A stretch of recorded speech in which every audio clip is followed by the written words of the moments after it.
from the City of Presidents. It's the All About Quincy Podcast. This is your host, John Melley. Join me as we explore the history, hidden gems, and highlight the businesses with great stories that all tell the tale why Quincy, Massachusetts is a great place to live. Hey there, it's John. How are you? Thanks for spending some time with me. I do appreciate it. Welcome to this episode of the All About Quincy Podcast, where we are discussing CoyWolves. Yes, a mixture of coyote and wolf. My guest today is going to explain why that's what we're seeing all around town. My guest today is John Way. He is an expert in coyotes, wolves, coy wolves, smart guy, knows a lot of stuff. And the reason I had John on the show was that I'm seeing all kinds of stuff on social media. I think nextdoor.com and facebook.com and Instagram from the Quincy Police Department and other things about coyote sightings around the city. And I've seen them myself walking my dogs up at Faxon Park. I know they're in the cemetery as well. And so I thought, there's a lot of folks talking about coyotes and questions about them. And I thought, let's get a pro on the show. Oh. You see what I did there? I did a little rhyme. Before we get to my interview with John, I just want to invite you to reach out and contact us. Just go to allaboutquincypodcast.com. Enter your first name and email address. Let us know what you think about the show. What would you like to talk about? I've got a lot of cool stuff coming up. October is National Pizza Month, and I'm interviewing pizza shop owners, pizza restaurants around the city to celebrate National Pizza Month. So that's coming up. Those shows are in production. Reach out to us. Let us know what you'd love to hear about. Just go to allaboutquincypodcast.com. Upper right-hand corner, click the Contact Us button. Just give us your first name, your email address, and what you'd like to hear about. Any comments or feedback, all this, that, and the other thing, reach out. We'd love to hear from you.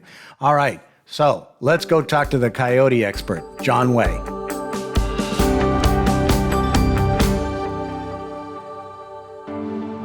Well, as I said in the beginning of this episode, my guest today is Dr. John Way, who has his Bachelor of Science from UMass Amherst, his Master of Science from the University of Connecticut Storrs, and his doctorate from Boston College.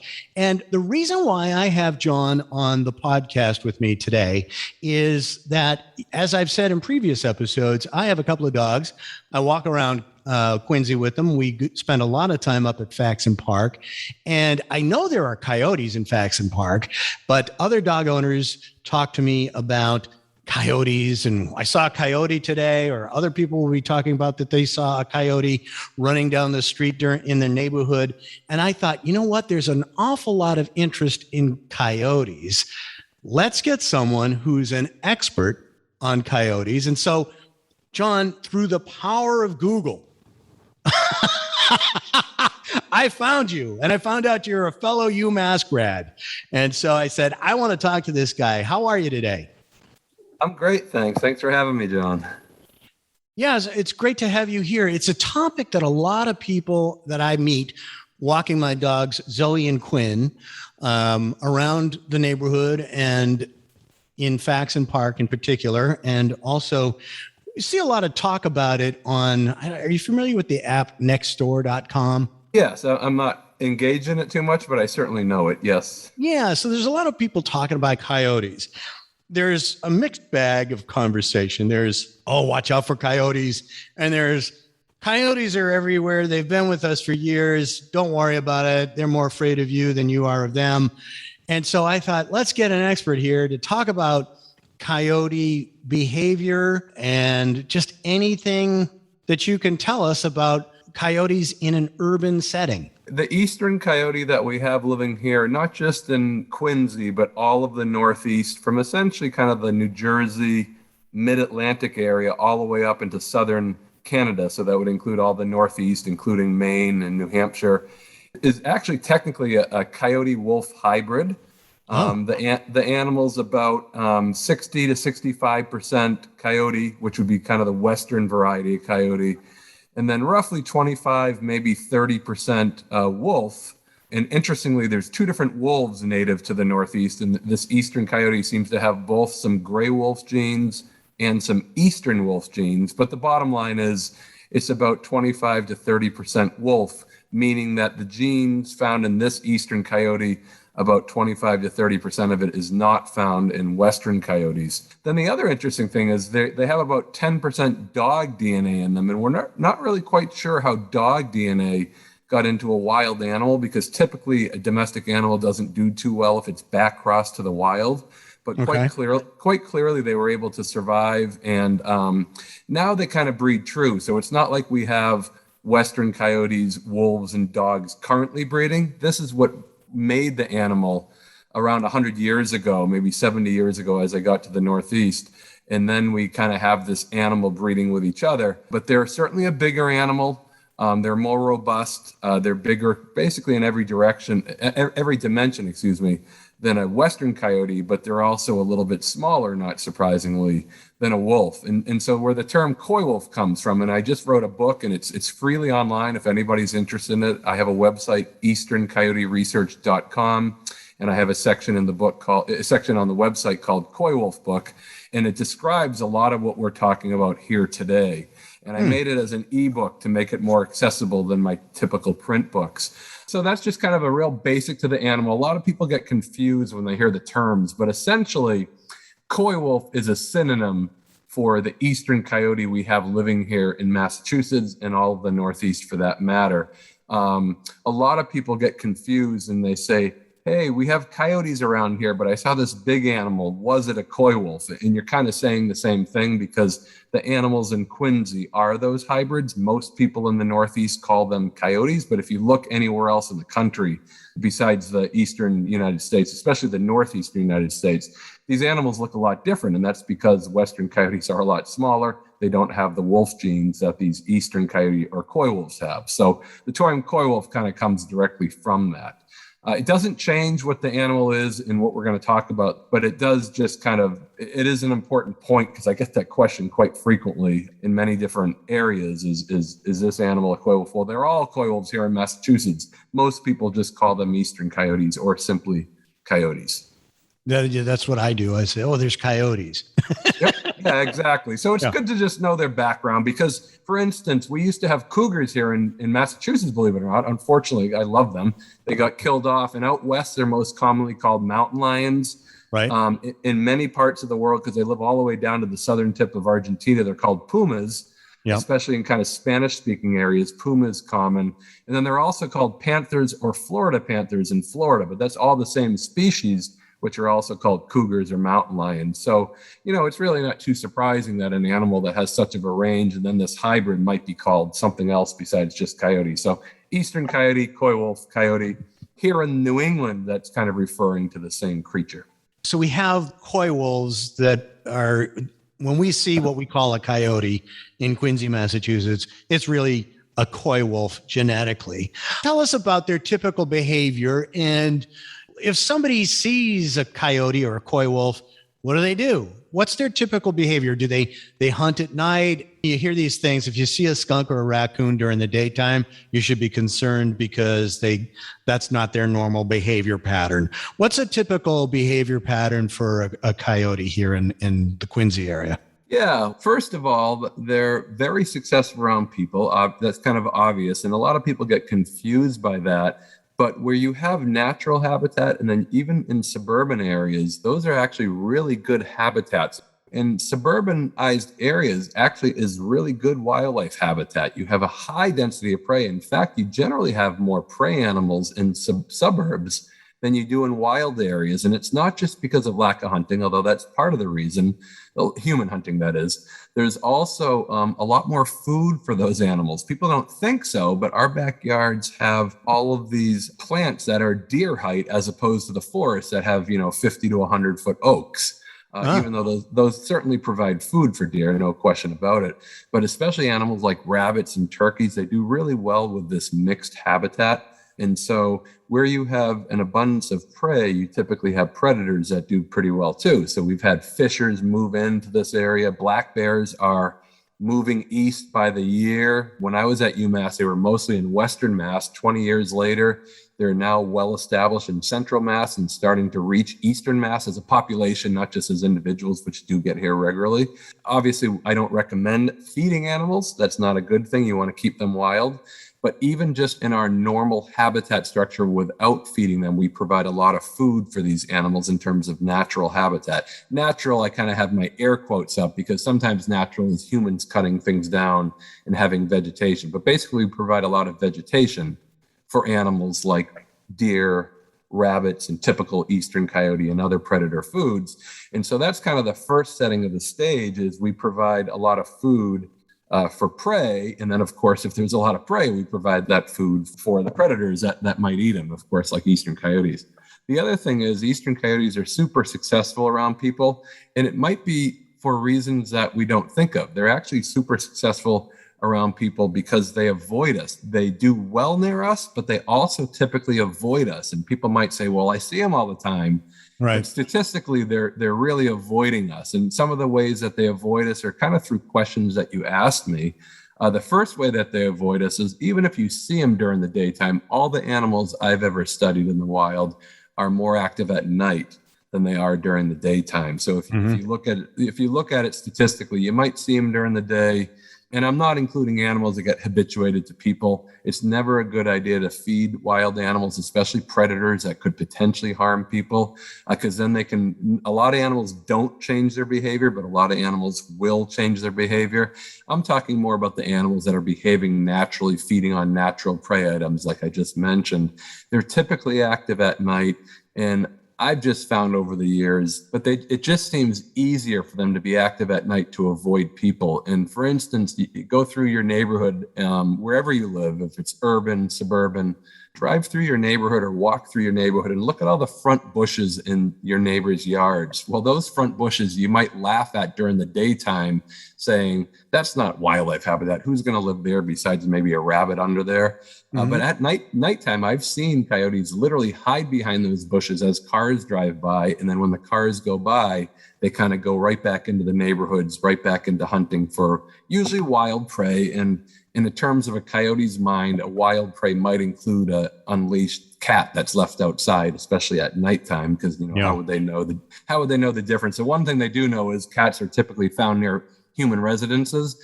But I've lost some chickens. I used to raise chickens, and I've lost some to coyotes that I let roam, and they never get into my pen. But when I let the chickens free roam, it's kind of like the coyotes know the chickens are near their house, but do they know it's somebody's pet or just a wild animal that lives only near people's houses, from their perspective.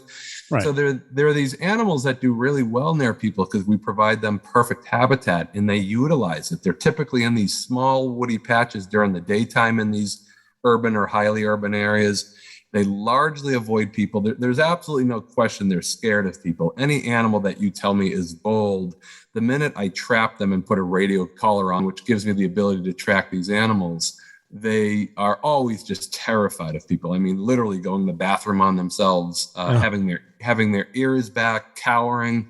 It would be like you or me walking down an alley and a big gang going by us. Are you going to confront the gang and puff up your jacket, or are you going to kind of look the other way and almost pretend that you're smaller and more timid? Please don't see me.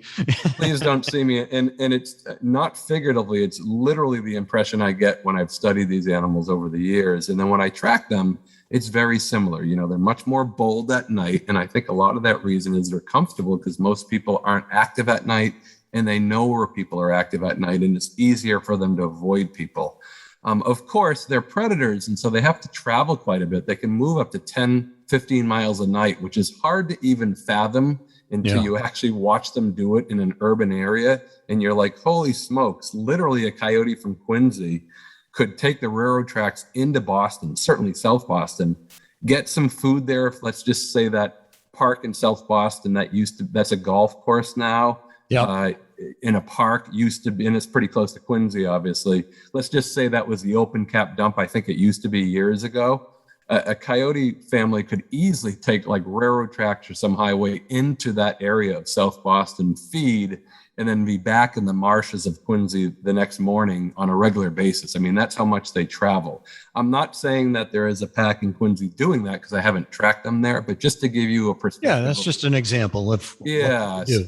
So they move quite a bit, but largely they're avoiding people. But in the same sense, to kind of contradict myself a little bit, because they're an animal of contradictions, they also have to be seen because of the way they move. So even though they're largely avoiding people, because of this movement and because of their food requirements of a predator, they are often seen as they're traveling, especially where people aren't bothering them. They might be more active to travel in the early morning or later evening when it's still light out, when people are still active, even though they're mostly avoiding people. But their MO for the most part is to kind of fulfill their requirements, their biological requirements, while avoiding people as best they can. And I mean, the numbers are kind of proved by the statistics. You know, if one or two coyotes bites people a year, like what happened in Arlington and on Cape Cod Provincetown this summer, where there were two separate bites in each place, that is an extremely abnormal event. And meanwhile,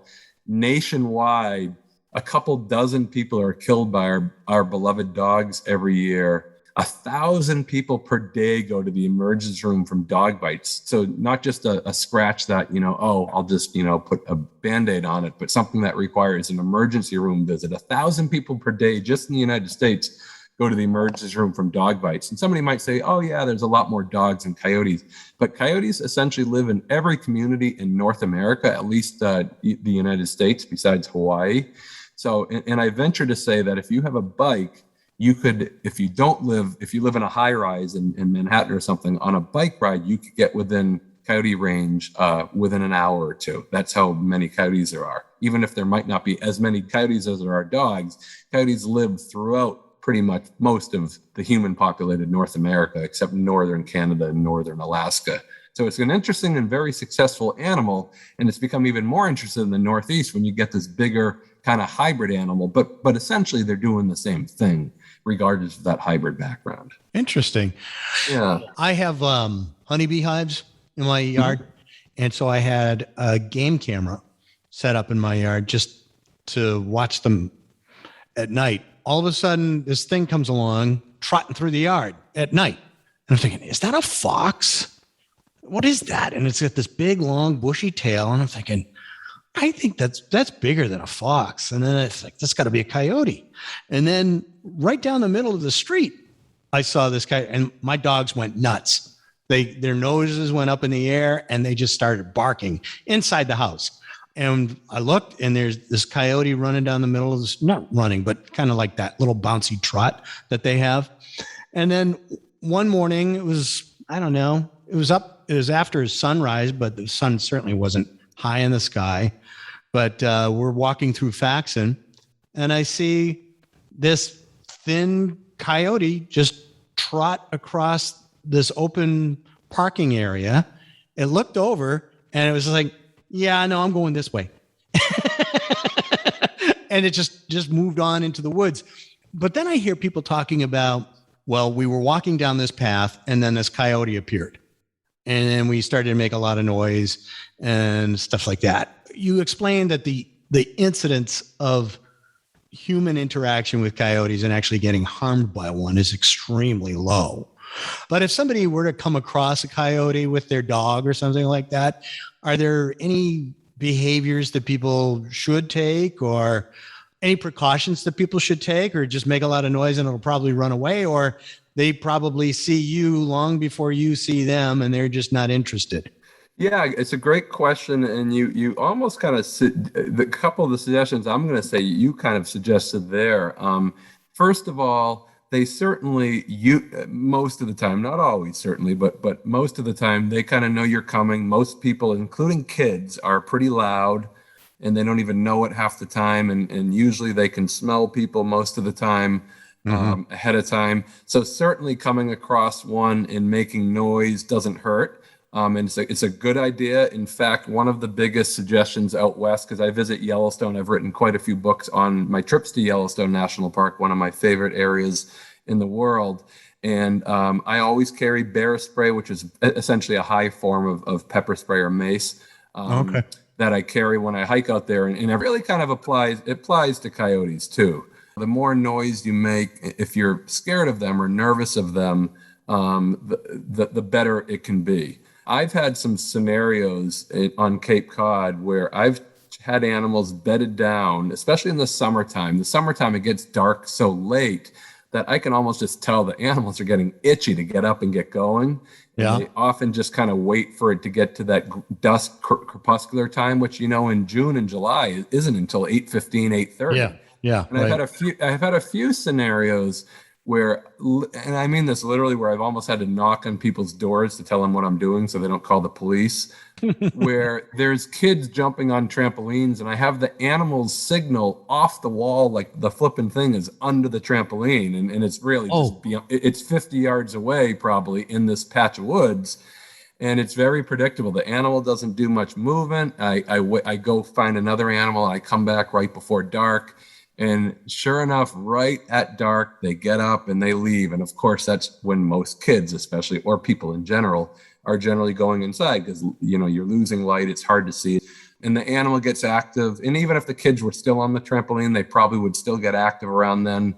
And they would just go out kind of the back way of the woods that they came. But I've had variations of that just dozens and dozens of times, of animals being right near human activity in these small patches of wood. Usually these small patches of wood are really thick, like a lot of briars or marshy like habitats that clearly people don't go in, and the coyotes can smell that the people don't go into. Even these like maybe 1 acre of really small parcels of land that even a urban place like Quincy has plenty of those areas, remaining, remaining, and they get active. So clearly, most coyotes are doing that and avoiding people and doing kind of how you described it. They're out and about, but you come along and they just go the other way. And where people aren't killing them in urban areas, they kind of just regard us as another object, and they're not going to get more dangerous. They just aren't as willing to use so much energy to run away from us. It might be equivalent out in Yellowstone, where there's lots of bison, and bison weigh 2,000 pounds, at least the males do. Yeah. And they can harm humans and even predators pretty easily because they're just such big, massive animals. And I've seen many instances, not just coyotes, but large gray wolves. Some of the largest wolves in North America are in that Yellowstone area because of all the food that they eat in the wild. And when a bison comes along, they do prey on bison, but usually the ones that they can actually bring down. But healthy bison will literally just ignore wolves, and wolves will be traveling in a line, and they'll come across bison or a bison herd. And just like you or me hiking on a trail, they have to essentially go off the trail to get around the bison. And then they get back on the trail to continue on their path, and they're largely avoiding them. And I think that's what coyotes often do, especially at nighttime with people in cars, is, they know that there's lots of humans where they live, and they're kind of avoiding us, but also trying not to alter their lives too much so they can meet their biological needs. So making noise and being aware. And if you carry things like air horns, even sticks and rocks to just kind of throw at animals that might get near, that can make a big difference. That's with people. When you add dogs to the mix, especially when you're walking dogs at night, they can get aroused in different regards to dogs. First of all, dogs and coyotes are just natural competitors, just like out west, wolves and coyotes are. Wolves kill coyotes that try to eat their food. Coyotes kind of just naturally see, a close relative like the dog as competition in something that they generally don't like. I do hear reports of coyotes playing with dogs and stuff, and I think that has to do with young coyotes that are kind of on their own. They've either left their family or are in their parents' territory, and they're just kind of on their own. That's what I typically think of. But I think when you hear of coyotes playing with dogs, or vice versa, dogs playing with coyotes, you're probably talking about younger coyotes that are willing to do that, because most older coyotes are guarding territories. Yeah. And they don't want non-coyotes or non-dogs in their territory.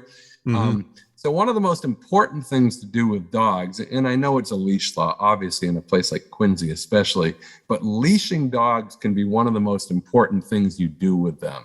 leashing dogs just literally prevents that interaction from happening unless coyotes physically come, within whatever 5 feet of you, which is just extraordinarily rare. So obviously we're not worrying about that on a daily basis. And I think putting coyotes in perspective, they are a predator living near us, but just like we can get into, bad things happening to us with other humans or cars while we drive, it's just really, really rare, obviously, for those events to happen. Same thing with coyotes doing something negative towards us. But with dogs, they do have this instant kind of arousal. And even though they generally avoid dogs, and I've recorded many instances where they often avoid dogs, they often, have confrontations with them as well. And especially at nighttime when people are walking dogs at night, coyotes are much more bold for all the reasons we just talked about, mainly because most people aren't active. And they'll come into neighborhoods, they'll travel in, human-dominated areas more than they will during the daytime. And just keeping dogs leashed is really important. In the later part of the summertime, unleashed dogs near coyote sites where coyotes raise their pups can often be fiercely defended. I've seen coyotes mostly avoid people for most of the year. And then in the late summer, June, but especially July and August, when coyote pups are more active, I've seen coyotes aggressively confront dogs. And almost every time it's been in a place like a golf course or a cranberry bog here on Cape Cod, where dogs are unleashed because people are walking them and coyotes immediately confront them. And then, obviously there might be some type of negative interaction there, whether it's an attack or just a confrontation. And sometimes it even happens with dogs being leashed, where the people say, gosh, these 2 or 3 coyotes confronted me. I turned around and I say, let me guess what happened. You had your dog leashed. You were doing everything right. And the coyotes followed me, and it was really unnerving. But then all of a sudden the coyotes just stopped and turned back around. And I continued on my way. And they say, yes, that's exactly what happened. And I say, well, there's no question in my mind that you were at what's called a rendezvous site. Rendezvous sites are above ground den sites that the pups use when they're not using dens anymore. They only use dens for the first couple months of life. So about the age where you might bring a dog puppy home from a breeder, they're pretty much not sleeping in dens anymore. They're sleeping above ground. And the parents and the offspring of the parents that are helping raise the pups get pretty protective of them. And so very often they'll turn back around, walk back to that rendezvous site where the pups are, like nothing ever happened. And the people are like, what just happened? And that's exactly what happened. They were kind of escorting the dog or dogs away, even with the people nearby. It's interesting you tell me this story, because I had a neighbor come to me saying he was going to call me because he walked his dogs at night. I live near a park, and he said that all of a sudden these coyotes came and they followed him all the way back to his house. Interesting. And he knows that I have a couple of dogs. He says, I got to call John. But he saw me the next day and he told me all about it. And I said, geez, that's kind of scary. I mean, they follow you back to your house. But what you're saying is that there's a likelihood that maybe that park or someplace close to that park might have been what you call a rendezvous site. It's certainly possible. Obviously I'm not going to know specifics on all that, but there's a good chance. And then there's also kind of something that happens in the midwinter. They breed around roughly mid-January to maybe early February. That's when they breed. And then a little over 2 months later, they give birth, of course, in the spring, which would be usually late March to early April is when they give birth around here. And so during their breeding season, they also seem to get a lot more territorial, where the males are sticking with the females, not letting other males into their territory. And some of the pups are, now almost 1 year old. And usually a coyote pack is about 3 or 4 animals, which would be a couple of pups that stick around to become young adults with their parents. And they're traveling these territories. And that's the other time of the year where you often hear about dog confrontations, is they're just a little bit more kind of aggressive towards other canines. And, usually that's other coyotes, but obviously dogs kind of fit into that mix. And they just seem to be kind of, something seems to kind of set them off sometimes. And especially at night, they kind of keep their eye and they just want those animals away. And if you have a more German Shepherd type looking animal, you obviously have this animal that might look a little bit more wild than another breed of dog. And it just seems like, especially when the dog's leashed, that they do that, but there's usually not an actual confrontation, which is definitely unnerving. I certainly feel for the person, especially not knowing what's going on. But usually that noise being made and the dogs being leashed usually prevent those interactions. But I do agree, walking an animal, escorting you right back to your house is a little bit extreme. I would think that, not knowing the area, that, once you get into the neighborhood and you leave that park, the animals would feel more secure and then turn back around and go do what they're doing. So to follow them that far, certainly I would agree is unusual and a little bit beyond. And, I would recommend yelling, making noise, and doing that even while you're walking dogs, just so they certainly know what's going on. Because there's no question they key in on dogs during a lot of this. And it's very rare, at least I haven't heard of too often, for these animals to actually follow people without dogs. And then unfortunately, when that happens, there's almost no question people in the area are feeding them. Oh. And that seems to be obviously what's occurring in almost all these attacks we're hearing about. And certainly in the Provincetown one, the Cape Cod National Seashore Rangers had to put down a coyote that went after a little kid, and people were feeding them. And I don't have any personal experience with that recently, but people were, from what I hear, we're clearly feeding coyotes in that area. And most of the time, even when you feed them and do everything wrong, they stay pretty wary around people. But obviously not every single one does that. And certain animals become used to that. And then they become reliant on people and aggressive towards people. And, like, where's just food? Not feeding them in the first place is important. Out west, the motto is a fed bear is a dead bear. Because once you start feeding bears, they start keying in on that. And with coyotes, you can almost kind of say the same thing. It just occurred to me while you were saying that, what about trash night? Some evenings, people will put their trash cans out the afternoon before, and it's always a challenge because I have a couple of dogs that have a good chunk of hound in them, and so they sniff everything anyway. But on trash night, it's even more of a challenge. And I'm wondering if the same thing holds true for coyotes, that, oh yeah, it's Wednesday night in Quincy, so let's go troll around for, like, the buffalo wing bones that somebody threw out. They scavengers like that, or are they looking for live prey and taking care of it that way? I think that in a place like Quincy, trash night would be more affected by raccoons, maybe. Yeah, okay. Than possibly by coyotes. Raccoons, I think, certainly would key on that. But they also certainly would probably know that. It probably is the best thing in the long run for avoiding confrontations and garbage everywhere with animals would be to bring trash out, at in the morning after the night, right before they come. So that's probably the best thing to ultimately do, is to just bring your trash outside in the morning. I don't think they go into dumpsters as much as an animal like a raccoon would. I don't think they typically do it because one of the impediments is they're not going to really be able to open up garbage cans. Yeah. Like a raccoon, raccoons have these pliable hands like you and I do. Dexterous, dexterous, exactly. So while they might do it, I would think other animals like raccoons and maybe even possums might do it a little bit more. Huh. Tell us a really cool experience that you've had in your research. Yeah, it's bittersweet as I talk to you about this, because I did research for a number of years, and just with all my findings in publishing, I came awry to Massachusetts Fish and Wildlife are the people that give you permits to do the research. And so for the past 10 plus years, I actually have not been doing research, which involves trapping, putting radio collars on, and then tracking them in the wild, coming up with essentially all the findings that you and I have talked about here today.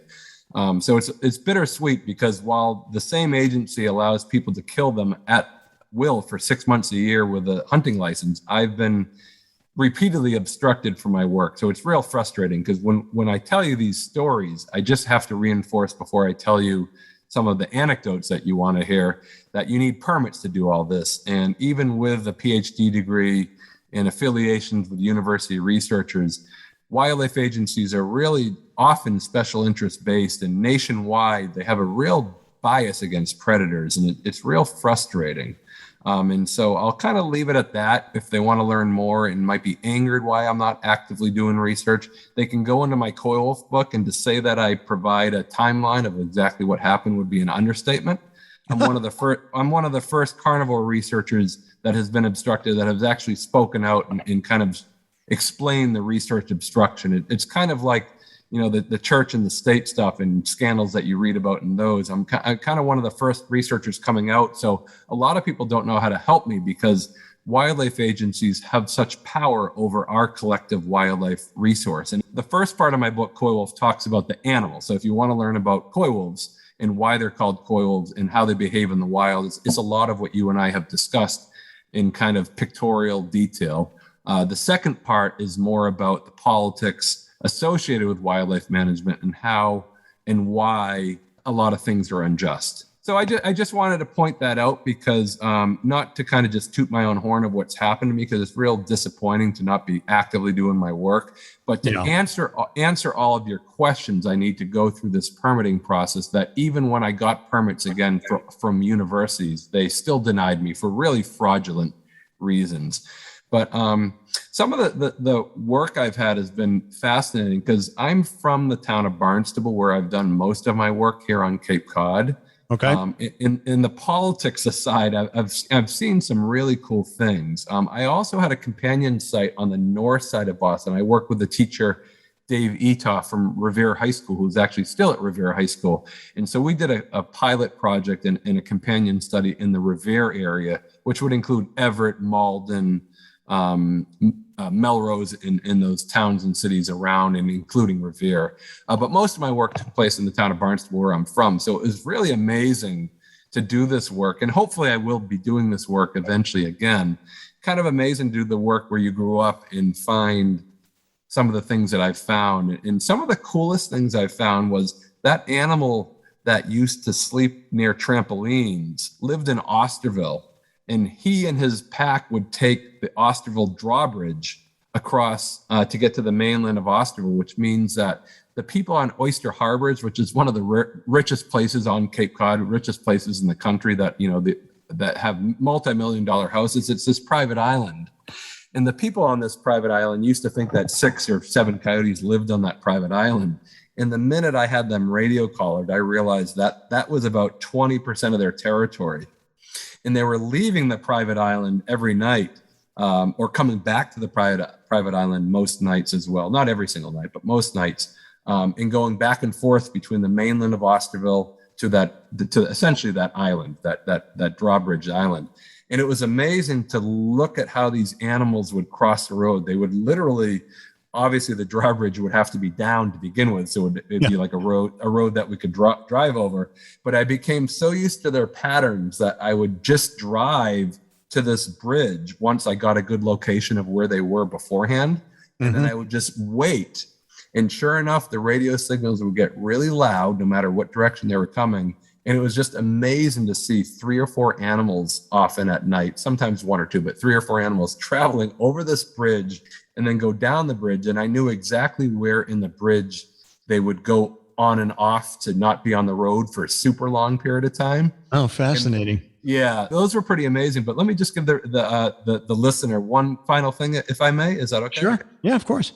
Yeah, one of the things that was super impressive was just how much they moved that night, and knowing where I was exactly, because I grew up in this town. I ran track and cross country, so I appreciate having to run that far. Yeah. Was just how much they would move. Like, for instance, they'd be deep in Hyannis at Calmus Beach one moment, and then 2 hours later they'd be leaving Hyannisport and they'd be in Centerville by Craigville Beach, which is one of the most popular beaches on Cape Cod, where lots of tourists go to in the summertime. They'd be traveling on the beach on Craigville Beach, but then they take a detour and they get kind of more into the suburbs. And let's just say I gave up tracking them at 1 a.m. I wake up the next morning at 5 or 6 to try to get them, as they're finishing out their daily movement. And all of a sudden I have them in a completely different part of Centerville, like maybe up by Burger King, which is at exit 6 on the Mid-Cape Highway. And if you are like from that area and you think of starting at Calmus Beach, going to Craigville Beach, then moving through a lot of those neighborhoods of Centerville and ending up somewhere near exit 6, you're just going to be like, there's no way an animal did that regularly. They would do that on a nightly basis. So that's pretty amazing. And to get an impression of that on a daily basis with all the animals was really amazing. And then being able to watch them in the summertime at their rendezvous sites when they choose these open golf courses or cranberry bogs was also really special, because I got to see them up close, not at night moving, but during the daytime. And when I say the daytime, usually dawn or dusk, 5 to 7 in the morning and maybe 7 to 9 at night before it gets dark out. Those were also really neat experiences that, hopefully I can do again. But these rendezvous sites where they raise their pups and the pups learn to kind of transition to be an independent adolescent coyote on their own were some of the unique things. But regular things that you might see if you have animals radio collared that you just would be fortunate to see at the right time of the year, which would be the later part of the summer, the early part of the fall, which would be kind of ending right around now. Oh, right now, yeah. Late September. Because once you get to October, they start traveling more, even the pups do. And usually by the later part of the fall, assuming that the pups survive, some of them eventually leave and disperse from their parents, whereas a couple might stick around and form that pack, which would average about 3 or 4. It can be bigger, but 3 or 4 seems to be the average kind of pack size when the pups decide to leave before the new pups are born the following spring. John, as you've been talking, I've been looking at your website, easterncoyoteresearch.com. And I have to say, there are some amazing pictures, beautiful pictures of these animals, and all kinds of links to the books that you've mentioned, the Suburban Howls, and there's a new one, April in Yellowstone. Yep. EasternCoyoteResearch.com. Is there another site or any other? Yeah, no, that's it. And there is a link to I have a myellowstoneexperience.org, but you can get everything that you're talking about at EasternCoyoteResearch.com. Just like you said, the things most specific to our talk is there's a print book called Suburban Howls that's a little over 10 years old. Right on my website there, I had, signed copy if anybody wanted that. Okay. But then the thing that I've done most recently that's probably most relevant to our discussion is that CoyWolf book, and that's actually an ebook. And one of the helpful things with that CoyWolf ebook that's right on EasternCoyoteResearch.com is not only can you read a book for free if you're not able to donate, because I ask, if you're able to read this, can you please donate to my work? But if you're not able to, you can read it for free. But the other thing that's really advantageous is if you are interested in anything we're talking about here, whether it's the politics of why I'm not actively doing research to obviously the animal itself, I provide dozens, if not hundreds of links within the book itself. So you might download the book tomorrow and read it over the next week and say, oh, this is really cool. But then go back and say, I want to learn more about this or that. And on the one of the biggest advantages that ebook has is I have many, many, many hyperlinks in there that allows people to go to either verify the science behind what you and I talked about. I have all my peer-reviewed research is in there that verifies the science that you and I talked about, or the other stuff like, unfortunately, the politics that has happened in my at least research career at the present time. That's great. I'm looking at you've got a ton of stuff here on this website. I appreciate it. Yeah. Well, John, you have been very generous with your time. I really appreciate you spending the time that you have with us today. And your contact information is all found at EasternCoyoteResearch.com. That's where they can download these ebooks, make a donation to your site. That's great, John. And I appreciate your time as well, and the audience's time for listening to me ramble on for over an hour. But no, everything you said is accurate. And I hope that folks can get more out of this. All right. Well, thank you, John. I hope that goes well, and we will keep in touch. You bet, John. I appreciate the time. Thank you. Well, that's it for this episode of the All About Quincy podcast. I hope you found it informative and enjoyable. Remember, next episode, we're starting off our pizza episodes. October is National Pizza Month, and my first guest is Gennaro's Restaurant on Quincy Avenue, diagonally across from the Quincy Credit Union, and he's got some really interesting things to share with us about the science and art of making the perfect pizza. You're definitely going to want to listen to that show. All right. If you have a guest that you think should be on the show, any unsung hero, business owner, historian, we want to know about it. Go to allaboutquincypodcast.com. Go to the upper right-hand corner, click the contact button, give us your first name and your email address, and fill out why you think this person should be on the show. Thanks again for listening, and I'll talk to you real soon. Take care.